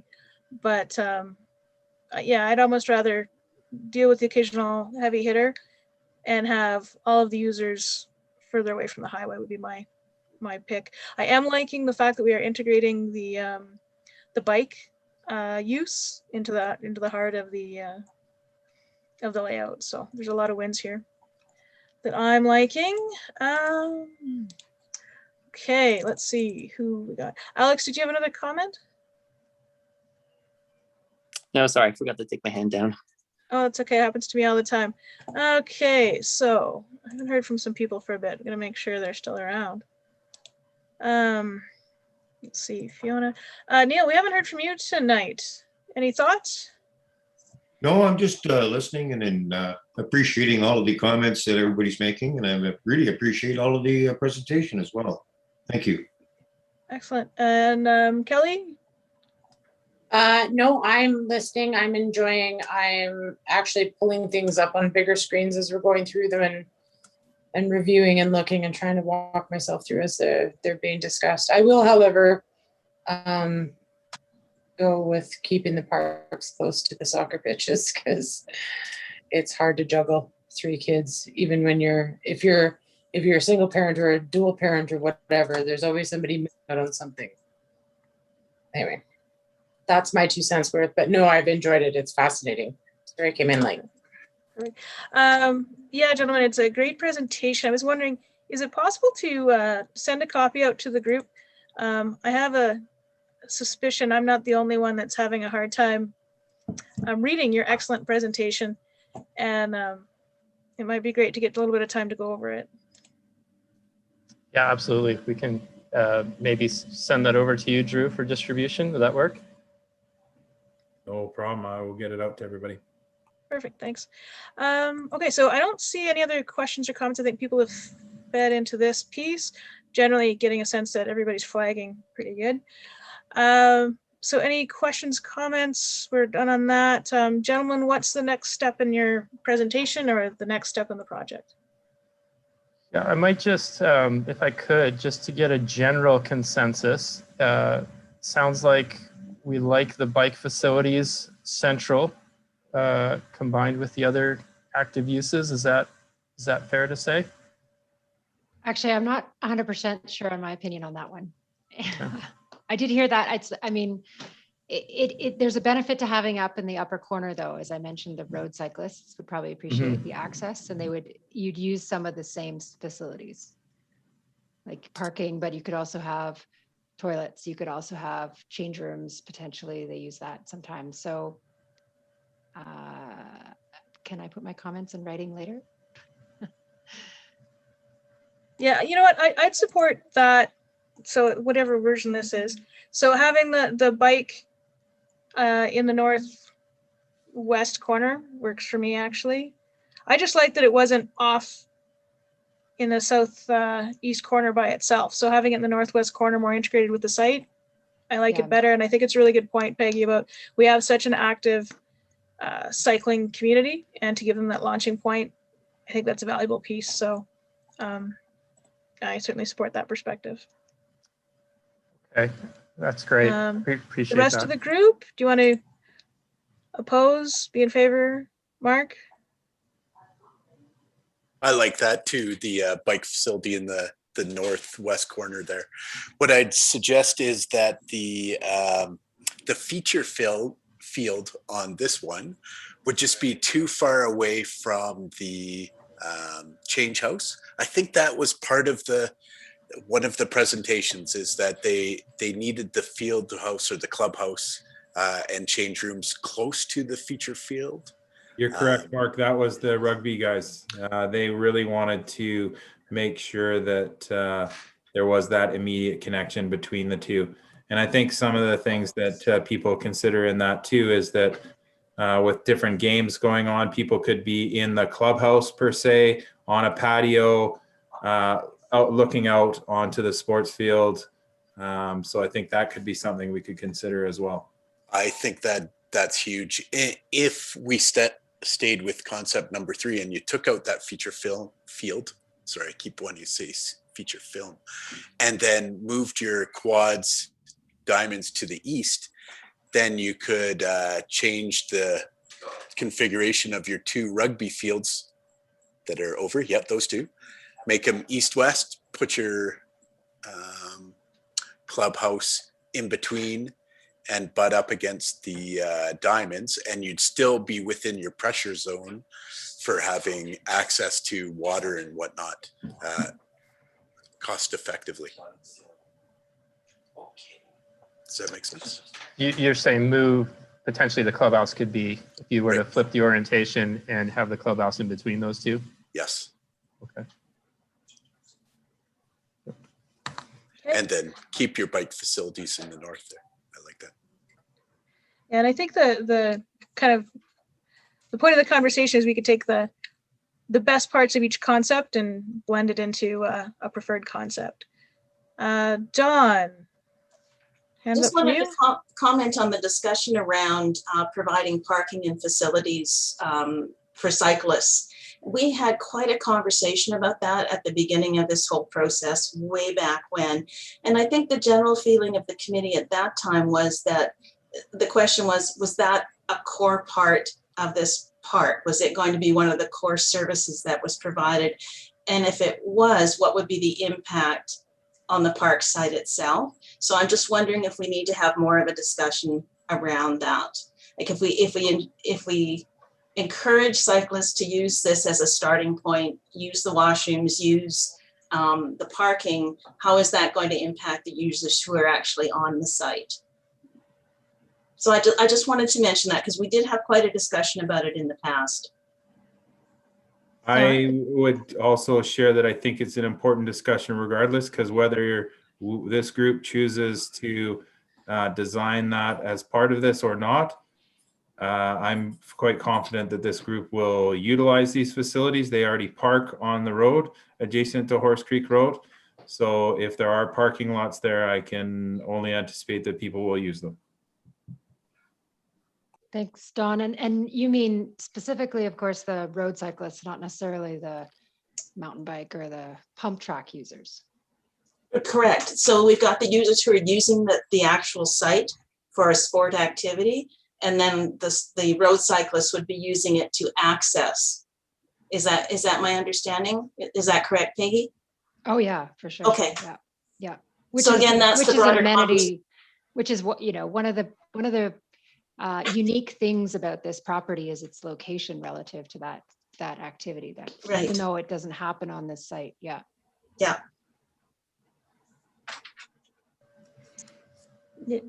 Derry, over to you. Yeah, so one thing about, I think Fiona put a comment in the chat about whether people in Heritage would object to having the maintenance yard in that southeast corner. I would add though that if you put it up at the top in the northwest corner, you'll be able to see it from down everywhere else in Cochrane, including from Heartland.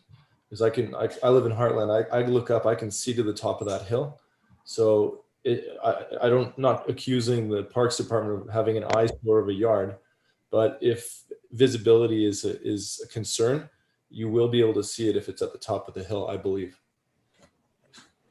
I would say, Derry, that it's all the visibility, I think, is one. I think truck access and in and out kind of access might be another. I don't know what would be going in and out of there. That would be another, but sight lines would definitely be one of the issues, I think.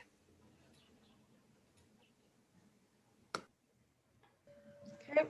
Any other thoughts around that? I think we just blame the maintenance yard on the school. And you can take the calls, Fiona. I'm teasing. I got your cell number. It's all good. I'll just share. Yeah, just forward to Tara. It was Tara's idea. Fair enough. Yeah, I mean, it's all a balance, right? In what fits. Okay, so and nobody else is thinking. Like I said, I was thinking maybe it'd be better to have the quads on the road as opposed to the playing fields. Is that resonating with anybody else? If I'm the only one thinking that way, then that's fine. But I just wanted to see if there were any traction on that with anybody else. Dawn? I think it would depend whether or not there's fencing there to keep kids from running out on the road. Yeah, I was going with the theory that there's going to be fencing one way or the other. Right. So if there's fencing there, I wouldn't have any kind of concern about that. Okay, no, that's fine. It was just me, then that's fine. Looking for more questions or comments. Oh, and I did have another idea. And and I saw this in Halifax. They had one of their parks that had off-leash dog use in the morning. Like I think it was from like 6 to 8 or something. Would that be something we'd want to consider from the site? I think it might, if you were going to do something like that, if you opened it that way, would be different than bringing it in afterwards. Any interest or from our planners, whether that would be a terrible idea or not? So. You're talking just sort of a specific time frame to allow that use? Yeah, that would be the idea. Like not on the playing fields, of course, but. Yeah, I mean, if they were confined potentially, like, this area here is intended to be a bit of a linear park space throughout there. I think it would be challenging to combine the uses when there was sort of games and stuff going on with dogs and a bunch of balls running around. Yeah, I'm not saying when there's games. It was like a morning thing. It was like 6 to 8 a.m. type thing, and then dogs are on leash, and that was the end of that challenge. Anyhow, I don't actually know if it was working well in Halifax or not. I just know that I saw it. Well, and seasonally too, right? A lot of these are only summer only. So can there be a space within that area that is already fenced that could be a dog park off leash area in the winter? I think that's a great idea. Right, because if we're going to be innovative with any of the ideas, the time to deduce it is at the beginning. Because if I've learned anything, change is resisted. Derry, over to you. Yeah, can you hear me? Sorry, I think You're good. So just to maybe address your question about moving, whether anybody else had any comments about moving the ball diamonds closer to the road. I think you're onto something, because have you ever tried to walk around the baseball fields that are at Mitford by the state park? It takes a long time to walk around. Do you know what I'm talking about? Yep. So if you have that big quad ball diamond right in the middle, it kind of pushes everybody else all around to the outskirts of that. And it will really hurt the connectivity within the site. So if you had it where you had it before, or as Tara said, to move it closer to the Horse Creek Road, and so the quad ball diamonds are more on the outskirts, it'll integrate. Yeah, like in this one, exactly. Yeah. It'll give you a lot more integration within the site itself. It'll be a lot easier to get around and move through it. Yeah, Derry, I appreciate that point. I think you may have explained my thought process better than I was. Dawn. Well, as the owner of 2 dogs, I am strongly supportive of off-leash, but having worked for 30 years in community services, once you start allowing off-leash in an area, you can never get it out. And you can start saying it's only from such a time to such a time, and it just doesn't work from my experience. So I just wanted to throw that out there. Aren't you depressing on my? I am depressing. I know. All right, experience, whatever. Thanks, Dawn. I appreciate it. Kelly. I'm gonna support Dawn in her comments, and Fiona made a remark about the school being in close proximity. I know about the park you're talking about in Halifax. I don't think it's been phenomenally successful. Okay. And again, it's going to come up with how do I phrase this delicately? I think there's other things that can happen for the off-leash spaces that we already have, rather than creating more. It just in that sort of sense, just to open it up to everybody. So, and then there comes a whole other world of, waste cleaning up. Yeah. Okay. But that's me as, dog person. That's, I'm with Dawn and Fiona. Okay, no, fair enough. It's brainstorming sessions. Lloyd, I think I saw, or not. Yes, I agree totally with what Dawn said. I have 2 dogs too. I utilize our off-leash dog areas, and people will abuse them even as we have them now. But I don't think off-leash in Horse Creek Park is a good fit. That's the end of it. Yeah. That's it. Okay. No, fair enough. I was just floating an idea, but if nobody loves it, I can handle being wrong once a day. All right. Any other comments? So I'm not seeing any at this point. So gentlemen, were there any other comments, questions you wanted clarity on from the group? Not that I can think of, but yeah, I would love if people have additional thoughts or want to put some stuff down in writing to be able to express that. That would be really helpful for us as we, kind of move towards a final configuration layout here. So yeah, I would certainly encourage and welcome any other additional feedback. Would be great. Perfect. I think we can make that happen. I think, correct me if I'm wrong, but I think both Lloyd and Kelly, your hands are just up from previous. You're not asking new questions? I'm not asking questions. Okay, great. Okay, so gentlemen, then next steps. Okay, next step. So compiling all of the feedback, and then looking at generating one preferred final concept, which we want to present to the committee here. And yes, seeing if we can find that right balance of everything we spoke about and preferences and see if we can make it all work together. And again, understanding that we can't be everything to everyone, and but we're gonna do our best to accommodate all of that and balance everything out within the layout design. And then I think, as we mentioned before, the guiding principles will continue to be evolving as we go through, and we can certainly measure those against what the final concept might be. Okay. All right. So then we're looking like next steps. Then we'd be looking to get that final concept plan back to the committee for the next meeting.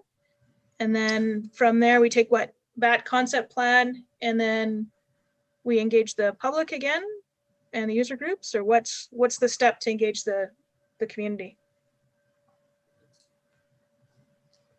Yeah, this group we have to come up with a final concept which we could share and garner some input before we took this back to council for a final decision. Obviously, we've got to be very cognizant of the timing and when we would bring this forward. There's only, I believe, 4 council meetings left, so time is of the essence. Who's counting council meetings? All right, no, I get the context for sure. Okay, that sounds good. I think what we can do for the group, and connect with Rocky View School Boards, Fiona said as well. So,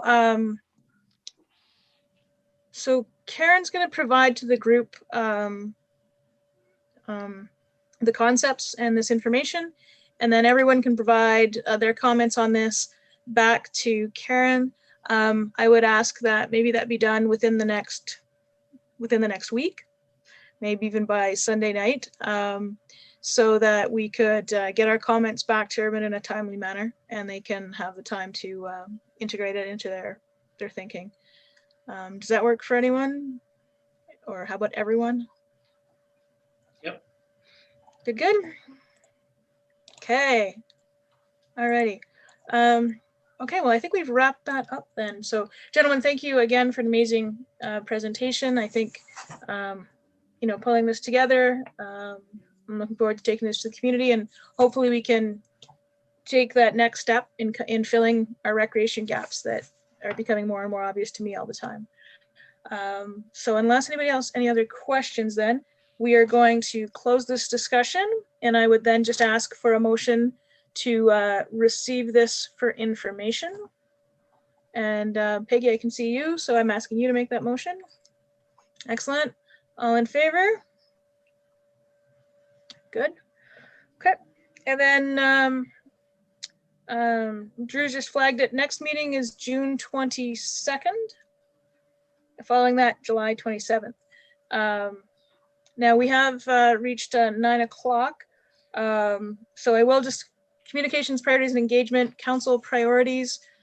Right now, the biggest priority of council, well, so many things going on actually, it's hard to say one, but has been the work with the land use bylaw. I think council's probably put in 20 hours in reviewing the land use bylaw, and so that's going to the next steps in public engagement. So if council's put in 20 hours on that, staff's probably put on 800, and they've done a very good job of it. So we've been doing that. We are work on the town's work on the 1A has been broken up into 2 phases. And what else is going ahead? The word is from the province, the 1A 22 is proceeding on schedule, which means not this year, but everything we've seen indicates it's moving through their systems. Normally in a non-COVID time, we would have done a groundbreaking for the Transit Innovation Hub, but we've had to adapt. And so you'll see some of that announcements coming out here that work on that is starting right away. And it's a really exciting step actually for Cochrane. You know, transit has evolved into our context, but to have that transit hub coming online is going to be really exciting and a real economic driver for that part of our downtown. And the innovation hub is part of that as well. So those are kind of the items that come to mind. Drew, have I missed anything? Or highlights? I'm sure I've missed all sorts of things. No, I think that's there's quite a bit of information there just in terms of Highway 22 1A. We're confident that this will start next year in the spring, and it's going to be a large project and certainly change the community. So and provide some improved transportation connections. So we're excited about that, but certainly excited about the town's projects, RCMP, Transit Hub, and our improvements on Highway 1A. So lots to look forward to during a very busy time. And actually, Drew, you might remember this better. So with the province's announcement on the reopening strategy, the municipality is working through one too. That is going to gradually see more staff return to working in the ranch house and council to return to work back in council chambers. So we're just trying to work as closely as we can to stay in tandem with these reopening strategies in providing the municipal services. Administrative priorities, Drew, did you have anything to share? Or Lisa, how about yourself? No. I don't have anything specific. Certainly, I'm not sure. I did. Maybe Lisa has something she can just share. You know, she's working very closely with the Parks group. I know there were some comments leading up to this meeting about getting some more insight in terms of where we are from our pathway connections. Angie has filled in very well for Brad Luft, who is now working with the Rocky View School Division. So we're excited for Brad and his new position, but certainly Lisa and myself can work with Angie to provide an update perhaps at a future meeting, but and maybe that, you know, the priority right now is Horse Creek Sports Park, but I'm not sure, Lisa, if you have anything to add or. Not a lot. Thank you for the information tonight. It's been fascinating. I think the little piece I'll just add, because there's some avid bikers on this call, is that we did do a little bit of a project towards the grandfather tree at the ranch house. Bike Cochrane volunteered their time and hours, and Spray Lakes donated some wood. So I might send some pictures to Drew for him to send it out to you. It looks pretty cool to me. It's my first project in this role, so I'm excited about it. Other than that, I will come more prepared to give a good update next time I come. Yeah, thank you. Perfect.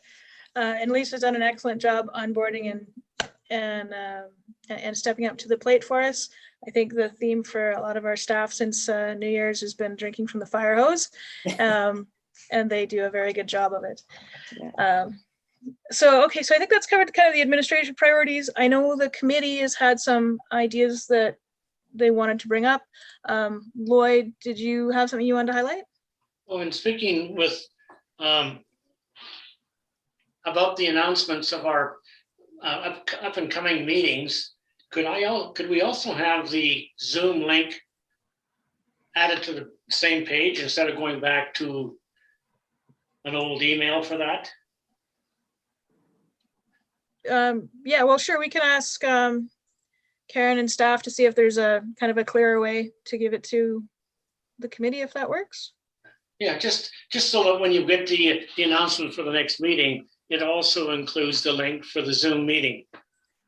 I think we can enable something like that for sure. Thank you. Sure. So yeah, so committee priorities, like we do have our assigned work plan, and I know there's been some comments, and I'm always glad to see partners in people who are passionate about our pathways. So try saying that sentence. So, and I know we want to really get into that, and there's so many exciting things to do recreation wise in Cochrane. I just feel we need to focus on this and deliver it, and then into the fall, this committee gets an opportunity to feed into the budget process. So that will kind of be the bulk of, you know, those meetings. And then, but I think part of what the committee can do is then have a conversation either later this summer, early in the fall, about what the committee wants to work on in 2022. And then we kind of take a proposed work plan to council for their approval. Is kind of what I'm seeing next steps can be. So I certainly appreciate the committee's work on this and their passion for everything recreation, but it is it's a big elephant, so it's just going to be one bite at a time. Dawn, questions, comments?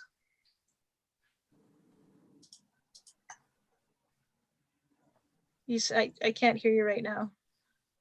My understanding is we have the master plans for Mitford and the ranch on our work plan for this year. I'm anticipating that maybe with all the work on Horse Creek, we're going to push those off for another year.